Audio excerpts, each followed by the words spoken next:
Becoming a member of parliament is a milestone that has come with its ups and downs, having more tasks to accomplish compared to active social work. She starts her day on a lighter note, then gets busy. And by the time the day ends, it is all work well done. I am the woman member of parliament for Budaka district. It is a political career that is a culmination of a life's journey, dating back to 23rd May 1984, when she was born. Her birth became an automatic addition to the Babulanga clan of the Bagwere in Kamonkoli sub-county in Budaka district. I'm born to late Kamogo Daniel and Mrs. Savano Kamgo Christine of Kamonkoli, Babulanga.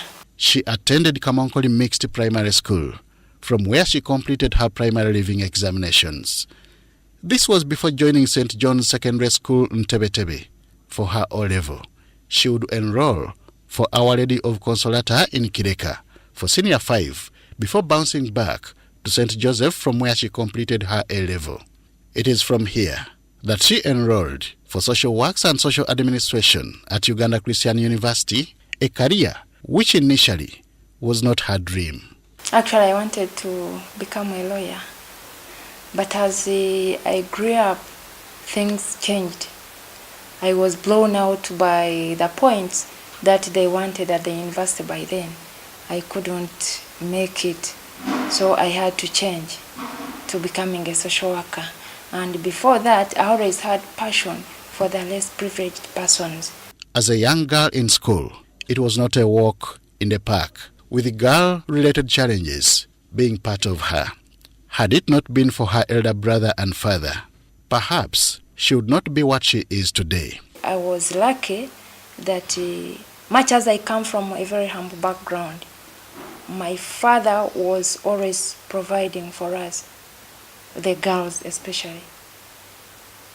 I have a brother who took care of me after Muzei had retired, and this is none other than Mr. Kamgo Fred, who has stood with me right from my childhood up to where I am today. She, however, does not regret not becoming a lawyer, having found her other love of social work at Salem, Uganda, in Mbale during her internship. When I reached there, I was impressed with the nature of work that the organization was doing. I was touched. You know, these are people who have touched people's lives. These are people who have changed people's lives. They sponsor children who are orphans. They take care of the needy persons in the communities around them. Even further, I got the passion from that organization. And after my graduation, on the day I graduated, that is when I received a call from that same organization, Salem, calling me to go and volunteer with them. It is such mingling with the community that paved the way for her entry into elective politics, with her first attempt, however, not being successful in 2011. My people were telling me, please go to court, there is this evidence, this and that happened, but I told my people, no, I'm still young, I still have the future. Let the person who has won, who has been declared, go and serve our people. If my time comes, if you entrust me, I will still serve you. I was very happy. I left the Honorable to serve her 5 years. She performed. But voters were not satisfied. She would cross from the FDC to NRM party in preparation for the forthcoming election of 2016, starting as the Budaka NRM district treasurer. I want to tell you that I had only 10,000 shillings in my bag. My opponent was busy mobilizing people, giving them money, promising them all she could. When it came to campaigning, talking about ourselves, my opponent was the first. As she was speaking, she was being interrupted, and Of course, there were some people distracting her, but instead of concentrating, she also chose to reply them. When she did that, the people got annoyed the more. After her speech, I took on the floor. I told my people, my role is to receive the income, spend it, and then I give you the report. My cardinal role will be to take care of your party money that comes in. I'll be briefing you how much has come in and how much we've spent. Then my people just told me, that is enough, please sit down. She vied for that position with her opponent, who was then incumbent District Woman MP Sarah Kataike Ndoboli. Upon losing the NRM District Treasury slot, Kataike publicly declared she would not contest again. She would, however, return as an independent candidate for the woman parliamentary seat, which she still lost to Pamela Nasio. After the NRM primaries, I won. When she heard that I'd won, I was surprised. The minister came back in the race. And when people asked her, she said my job is still there, but my supporters have asked me. The words she used were she could not leave the district in the hands of the dogs. This gave me a mileage. Of course, it meant something else in English, but I had to capitalize on that. I had to interpret it locally to my people. My people appreciated my message. They sympathized with me, whom she had called a dog.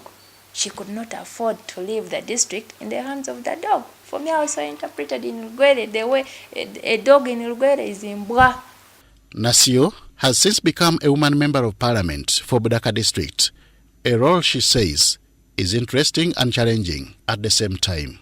First of all, when I reached here, I understood that a member of parliament basically has 4 roles.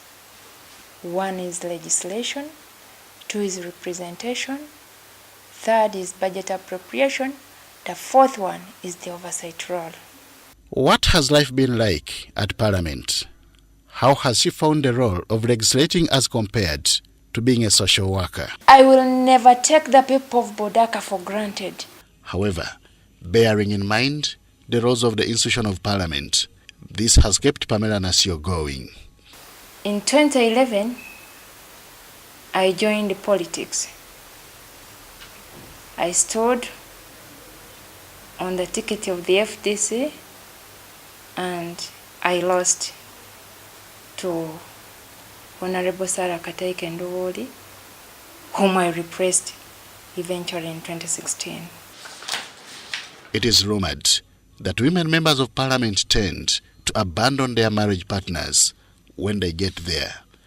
How Pamela Nasio has handled her own is a question that I put to her, which she proudly answered. Before I came to Parliament, I was a married woman.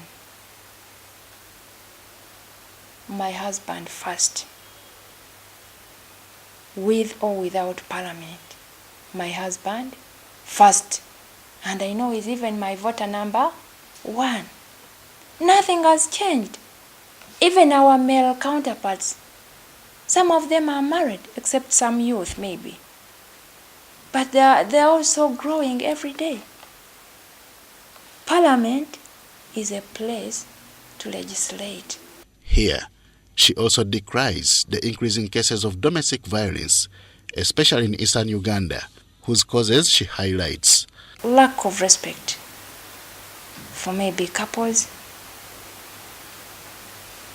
This is common amongst the men.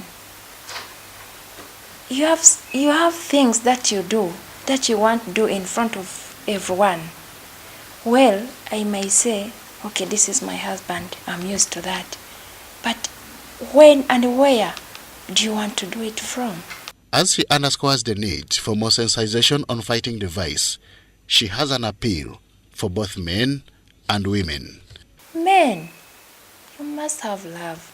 You should love your wives. You should love us. You should be responsible. The women also. Do your role as a woman. Respect your husbands. We loved these men. We accepted them to marry us. And we knew the reasons why we left our father's homes. There was food in your father's house. You must know your cardinal role while you're in that house. What did not skip her mind is also the concern of cyber harassment that women are subjected to, with the recent victim being one of her colleagues.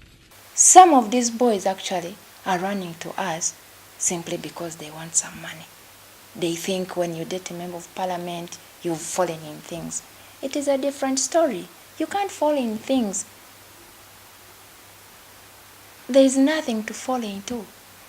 Like, as in the expectations, as in if it is true, it is money that they want. She, however, thinks taking the young man to court was not the best option. So, what would she have done had she been the one? I would have sat down this boy and counseled him. Some of them look at us and they see beauty in us, but they don't see the age. They don't see other challenges we have. But if we sit down them, tell them, look, you have a future. I'm supposed to be your mother. I'm supposed to be your sister. I'm supposed to be your auntie. What is it really that you want from me? They are young girls of your age. Pamela Nasio is the woman member of parliament for Budaka district, recently elevated to chair the Uganda Women Parliamentary Association. She served as publicity secretary of this association for over 2 years, under the chairpersonship of Kumi woman member of parliament, Monica Amoding, whom she has now replaced. My expectation was, since the previous leadership had performed quite well, I expected that maybe they renew and they leave the leadership that had served. And to me, they had performed. We had performed, I should say. But this wasn't the thing, and the chairperson declined. She declined. Even the vice chairperson declined from being re-elected. So there was a vacuum. She foresees challenges in her new role, but plans to employ inclusiveness to achieve its objectives. I will not do it alone. I have an executive, and I want it to be all-inclusive. Everyone should participate. Everyone will be participating. I don't want to, if we achieve something, if we pass a bill, it should be who has performed. All of us who subscribe to it. All these achievements have partly been because of the people she looked up to as her role models, including Speaker of Parliament, Rebecca Kadaga. Others are Government Chief Whip, Ruth Nankabirwa, former Ethics Minister Miriam Atembe, the First Lady of Uganda Janet Museveni, Winnie Byanyima, and Reina Kafiri. Married to Mwanika Kasim, with whom she has children, Nasio spends her free time with voters and her family. I'm happy with my husband. I respect him. Henry Okurut, UBC.